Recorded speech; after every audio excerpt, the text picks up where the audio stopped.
Chers astrolosophistes, bonjour et bienvenue à celles et ceux qui nous rejoignent. Aujourd'hui, cette chronique est consacrée à la nouvelle lune du dimanche 15 novembre.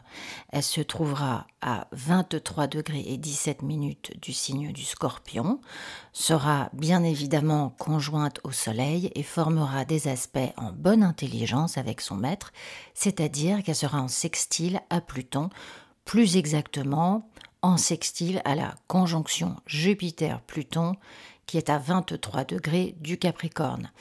La nouvelle lune sera en trigone avec Neptune rétrograde à 18 degrés des Poissons et en semi-sextile à Vénus à 22 degrés de la Balance. Le maître de cette nouvelle lune, Pluton donc, sera encore conjoint à Jupiter. La conjonction exacte entre Jupiter et Pluton a eu lieu le 13 novembre. Il sera conjoint à Saturne, en carré à Vénus, en Balance et en carré montant à Mars, passé en mode direct le 14 novembre. On peut donc s'attendre à un passage en force dans une voie qui reste assez étroite. Arès, Mars, retrouve son énergie, sa puissance, la force de sa colère. Mars est aussi le maître historique du Scorpion. Il compte donc beaucoup dans cette nouvelle lune. Une nouvelle lune représente la fin d'un cycle et le commencement d'un autre qui va durer 28 jours. Quand la lune est conjointe au soleil, on prend davantage d'initiatives dans les domaines domestiques et de la famille. C'est une excellente période pour un nouveau départ, tourner une page, lancer un projet. C'est aussi un bon moment pour se réunir en bonne intelligence, pour améliorer son habitat, pour le rendre plus confortable, plus beau, ou en faire un lieu de travail. Les sujets qui concernent les enfants, les petits et les grands-enfants, font surface et l'on peut en discuter sans être bousculé émotionnellement. Dans tous les cas, on est plus innovant, on cherche de nouvelles façons pour progresser dans sa vie. Alors on va d'abord évoquer la conjonction de Jupiter et Pluton qui forme la troisième et dernière conjonction de leur cycle le 13 novembre. Tout le potentiel de cette conjonction devrait être exploité pendant le cycle de cette nouvelle lune. C'est-à-dire que le sextile quasi exact de la nouvelle lune à cette conjonction rend plus facile d'atteindre ses buts, ou en tout cas de surmonter les difficultés et les obstacles de notre vie. Et il faut dire que nous traversons des épreuves qui, pour certaines et certains d'entre nous, sont véritablement accablantes. Ce sextile amène des solutions, il amène de la force, du courage, il amène une motivation plus déterminée par des opportunités qui ouvrent d'autres voies. Cette nouvelle lune débloque des situations qui étaient figées et ou surtout devenues obsolètes. Ces opportunités peuvent se présenter sous la forme d'un voyage pour retrouver de la famille, d'un enseignement, d'une proposition pour une formation, une heureuse spéculation financière. Enfin bon, là, j'irai mollo avec les transactions financières quand on regarde la position de Vénus. J'en parlerai un petit peu plus après. Ça peut être aussi une opportunité par un moyen astucieux qui a à voir avec la loi. J'ouvre une petite parenthèse ici car en effet, Jupiter c'est la loi et Saturne qui fait partie de cette conjonction en Capricorne représente celles et ceux qui l'appliquent. Mais Pluton chante une toute autre chanson. Avec Pluton, on ne revient pas en arrière. Si vous avez déjà fait l'expérience du passage de Pluton sur une de vos planètes natales, vous vous souvenez certainement du changement drastique que vous avez effectué.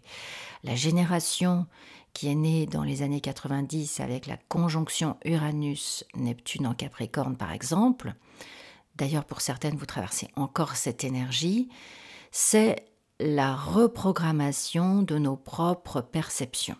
On reprogramme notre propre narratif et ce faisant, notre vulnérabilité nous effraie un peu parce que certaines de nos énergies nous déplaisent. Cependant, on fait réellement connaissance avec qui on est, on découvre nos pulsions, nos compulsions et cette approche permet de mieux connaître notre âme. Avec Pluton, on va se donner les moyens de réaliser ses désirs, quels qu'ils soient. C'est-à-dire qu'on devient très concentré, on devient perspicace, lucide, En amont, on devient ingénieuse, on devient malin, sans être dérangé par cette compréhension intime. On a incorporé l'idée qu'il nous fallait nous transformer, nous régénérer, et dans certains cas, il faut même nous transsubstancier et donc nous débarrasser, éliminer tout ce qui nous entrave. Alors ça peut aller d'une relation qui tient uniquement par la culpabilité, ça peut aller à une dépendance néfaste à des mauvaises substances, ou une obsession aux réseaux sociaux, ou alors une accumulation d'objets qui n'apportent rien de positif à notre vie. On peut aussi négliger sa santé, négliger son apparence, son environnement, s'en prendre à celles et ceux qui nous sont les plus proches sans se remettre en question, etc. La liste des mauvaises habitudes qui nous tient la tête sous l'eau est assez longue. Mais il s'agit ici d'une naissance, d'une sortie d'un état pour en découvrir un autre. Soudainement, on s'inscrit dans un ordre plus sain où l'on contrôle nos émotions et cet équilibre mental nous permet d'exercer de meilleurs jugements, d'établir une discipline personnelle pour justement atteindre notre ambition. On peut rencontrer des personnes plus sages, plus avisées, plus âgés qui nous apportent leur aide, leurs conseils. C'est un bon moment pour régler des problèmes avec ses parents, par exemple, avec des femmes plus âgées, sa propre mère, qui apporte son soutien ou une assistance financière. Regardez ce parfait petit trigone entre la nouvelle lune en Scorpion, la triple conjonction en Capricorne et Neptune en Poisson. On est en parfaite cohérence avec ses propres sentiments et notre imagination intuitive est stimulée pour le meilleur. On se montre hyper créative et ça fonctionne. On a le vent dans le dos, en conséquence de quoi notre effort est moins taxant et nous rassure. On se remet à y croire et on a bien raison car cette fin d'année 2020 peut s'avérer être un tournant majeur en belles possibilités dans notre vie. Bon, alors évidemment, il y a ce carré hanté entre Vénus en Balance, Mars en Bélier passé direct en opposition, un carré en apex duquel se trouve le triumvirat en Capricorne. Bon, on l'a déjà vu plusieurs fois ensemble, les carrés et les oppositions sont les moteurs particulièrement sophistiqués qui nous font avancer. C'est juste que parfois, on a un peu peur d'y aller, ou même pas envie d'y aller du tout. Ici, c'est différent. L'envie, elle est bel et bien là, surtout que Mars, le dieu Arès, a récupéré sa force phénoménale, qui est la sienne. Il est à présent debout, le glaive à la main, prêt à trancher tous les liens, toutes les amarres, à se battre contre toutes celles et ceux qui menaceront sa liberté, son individualité, son indépendance, son envie de vivre comme il l'entend. Alors c'est pas totalement égoïste, parce que ce Mars est en semi-sextile à Neptune, on voit donc bien que sa violente indignation est en partie générée par l'injustice vécue dans certaines corporations comme l'hôpital, l'école, les temples où l'on se réfugie pour prier. Le trigone que fait Mars au nœud sud en Sagittaire indique juste que l'on est intellectuellement prête à s'adapter au développement des traditions. Le monde change et on accompagne ce changement, on veut lui agrandir le passage. Quand Vénus et Mars sont opposés, surtout dans leurs signes respectifs, ce sont nos relations intimes qui vivent un petit mauvais quart d'heure. Bon, alors ça peut aller de la jalousie à l'indifférence des désirs de l'autre, en passant par un vif ressentiment pour tout ce que dit et fait l'autre. Financièrement, on a vu ça au début, c'est pas terrible non plus. Et des extravagances peuvent mener à de gros conflits dans le couple. Collectivement, on voit qu'il y a encore des restrictions aussi sévères qu'absurdes qui vont tomber, avec impossibilité de discuter ou de faire entendre raison. Vénus est en carré à la triple conjonction Jupiter-Saturne-Pluton en Capricorne. Ça, c'est vraiment un manque de considération pour les besoins des gens.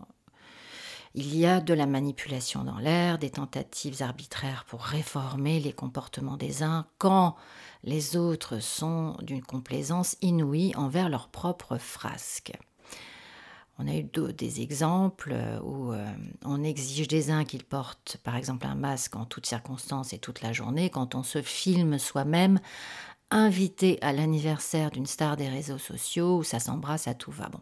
Vénus carré Jupiter marque ce genre d'indélicatesse, d'hypocrisie et d'exagération multiples et variées. Bon, le carré est décroissant et Vénus va entrer en Scorpion le 22 novembre. Mais le carré que fait Mars, lui, est croissant jusqu'en janvier 2021.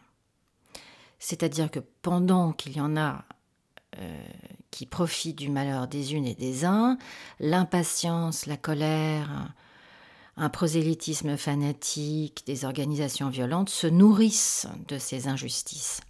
L'immoralité, les prévarications et autres manipulations peuvent s'avérer momentanément payantes pour celles et ceux qui les pratiquent, mais ça sera certainement suivi par de très graves règlements de compte. Le 17 novembre, Mercure fera une dernière opposition exacte à Uranus. Ça c'est l'esprit humain en face de l'intelligence cosmique qu'on ne perçoit pas toujours dans notre humanité. Alors il y a de l'irritabilité dans l'air, des perturbations soudaines et des communications assez surréalistes avec des gens sur lesquels on ne devrait surtout pas compter. C'est surtout ce jour-là. Alors ne prenez pas de décision qui concerne par exemple un investissement commun, l'argent de votre entreprise, les impôts, les assurances, l'argent d'un héritage. Les discussions avec les sœurs, les frères, nos voisins, nos amis, nos collègues sont très sensibles. Et il est important de garder un sens de la coopération si l'on veut aboutir. Vu la configuration de Mars et celle d'Uranus-Mercure, je vous conseille aussi la plus grande prudence en voiture ou si vous utilisez des objets potentiellement dangereux. Donc, l'idée ici, c'est de se montrer résolument créatif, fidèle à une éthique solide. On utilise cette nouvelle lune et son beau rayonnement parce que dans 2 semaines, la pleine lune sera en Gémeaux. Ce qu'on commence donc passionnément aujourd'hui, les engagements que l'on prend connaîtront donc une sorte d'accélération le 30 novembre pendant l'éclipse lunaire à 8 degrés des Gémeaux. Il y aura beaucoup d'informations, de déplacements, d'activités cérébrales, d'échanges avec notre entourage. Alors, qui sont les plus sensibles à ces énergies? Alors, les derniers décans des Scorpions, des Capricornes et des Poissons, ou si vous avez des planètes ou votre ascendant entre 20 et 29 degrés de ces signes-là, regardez dans quelle maison cette nouvelle lune tombe parce que c'est dans ce domaine qu'il y aura une action rénovatrice. Ça reste compliqué pour les balances, les béliers, les cancers et capricornes du 2e décan.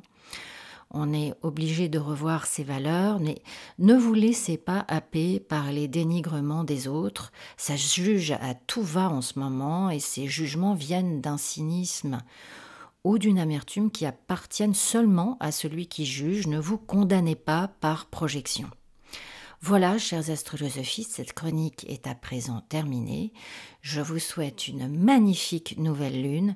Si vous désirez en savoir davantage sur votre thème et les influences de ces transits dans votre vie, vous pouvez prendre rendez-vous avec moi à l'adresse qui s'affiche à l'écran. En raison des difficultés actuelles que nous traversons, je propose une réduction sur les consultations. Dans tous les cas, prenez bien soin de vous, soyez bienveillante, bienveillant avec vous-même. Un pas après l'autre, un jour après l'autre sont des victoires toujours et absolument dignes d'être fêtées. Je vous dis à bientôt sur Astrolosophie.